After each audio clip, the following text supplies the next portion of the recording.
புதுக்கோட்டை தச்சங்குறிச்சியில் நடைபெறும் ஜல்லிக்கட்டு போட்டியில் 6 சுற்றுகள் நிறைவடைந்து இறுதிச் சுற்றை எட்டியுள்ளது.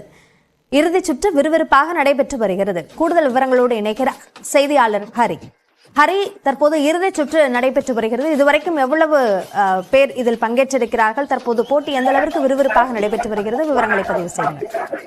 அபிநயா, புதுக்கோட்டை மாவட்டம் தச்சன்குறிச்சியில் புனித விண்ணேற்ப ஆலய ஜல்லிக்கட்டு பேரவை சார்பில் தமிழக அரசு ஒத்துழைப்புடன் இந்த ஆண்டு முதல் ஜல்லிக்கட்டு போட்டி என்பது நடைபெற்று வருகிறது.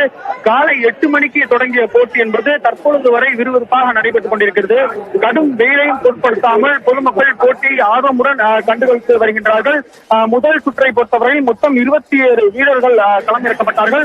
தொடர்ந்து அடுத்தடுத்த சுற்றுகளில் 40 முதல் 50 வீரர்கள் களமிறங்கப்பட்டு இந்த ஜல்லிக்கட்டு போட்டியை விளையாடினார்கள். மொத்தம் 6 சுற்றுகள் நடைபெறும் என தெரிவிக்கப்பட்டிருந்த நிலையில் 3வது சுற்றில் மொத்தம் 143 காளைகள் மட்டுமே அவிழ்க்கப்பட்டிருந்தது. இதில் மாடுபிடி வீரர் சூரிய ஹரிஹரன் என்பவர் 5 மாடுகளை பிடித்து முன்னிலை வகித்து வந்தார். தொடர்ந்து அதே போல மதுரை ஸ்ரீதர் என்பவர் 4 மாடுகளை பிடித்து 2ஆம் இடம் பிடித்து வந்தார்.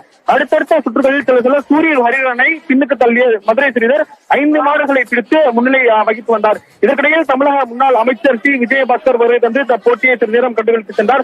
மொத்தம் 6 சுற்றுகள் நடைபெறும் என தெரிவிக்கப்பட்ட நிலையில் தற்பொழுது காளைகள் மற்றும் வீரர்கள் அதிகமாக இருப்பதன் காரணமாக இறுதி சுற்றாக இந்த 7ஆம் சுற்று தற்பொழுது போட்டி என்பது விறுவிறுப்பாக நடைபெற்று வருகிறது. தற்பொழுது வரை அந்த மதுரை ஸ்ரீதர் என்பவர் 12 மாடுகளை பிடித்து முன்னிலையில் வகித்து வருகிறார். இந்த போட்டி இன்னும் சற்று 1 மணி நேரத்தில் நடைபெற இருக்கின்றது. இந்த போட்டியில் வெற்றி பெறும் வெற்றியாளர்களுக்கு தமிழக அரசு உதயநிதி ஸ்டாலின், துணை முதலமைச்சர் உதயநிதி ஸ்டாலின் மற்றும் முதலமைச்சராக வழங்கக்கூடிய இருசக்கர வாகனம் என்பது பரிசாக வழங்கப்பட இருக்கின்றது. சிறந்த காளைக்கும் சிறந்த மாடுபிடி வீரருக்கும் இந்த பரிசு வழங்கப்பட இருக்கின்றது. தொடர்ந்து இந்த புதுக்கோட்டை தச்சங்குறிச்சி ஜல்லிக்கட்டு என்பது வெகு சிறப்பாக நடைபெற்று வருகிறது.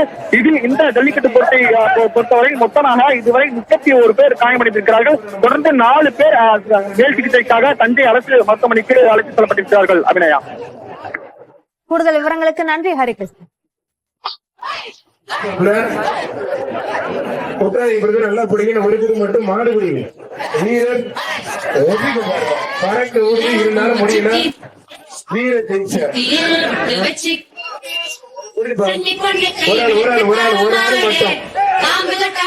ஒரு ஆள் மட்டும்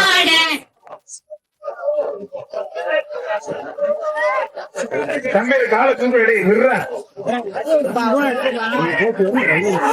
சூப்பர் மாடுங்க. எல்லாரும் வெளியில போயிருங்க. நம்பர் சொன்னதுக்கு அப்புறம் வாங்க. எல்லாருமே வெளியில போயிருங்க.